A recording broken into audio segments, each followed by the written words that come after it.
So let's just start with a little conversation about building your budget.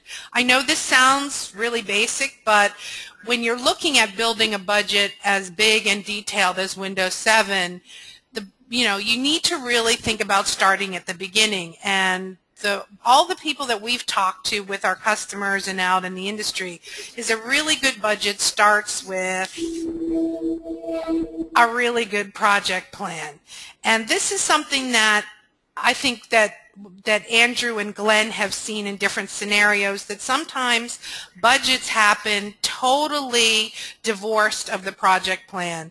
And the best scenarios that we've seen are when they kind of come together. So Glenn, can you just talk a little bit about the importance of the project plan and being able to build that even at the beginning stages of creating your budget? Yeah, absolutely. So with a project plan, we're not looking here to have every individual task defined. What we're looking at is the key phases of the project. So it's the planning phase, you've got the application piece, you've got the hardware piece, and each of these has to have the components built into the budget.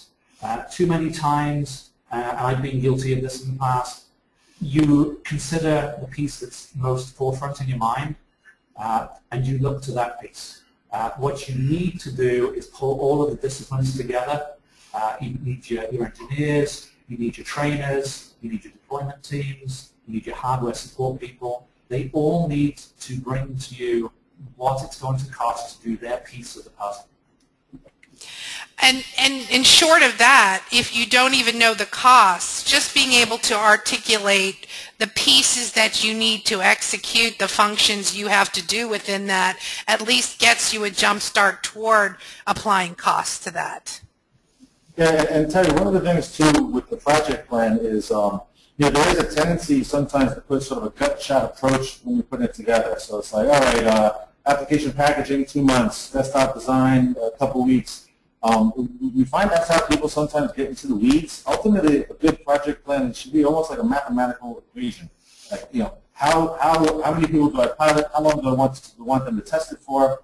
How many users are we comfortable rolling out per night? And then you just start multiplying it out that way.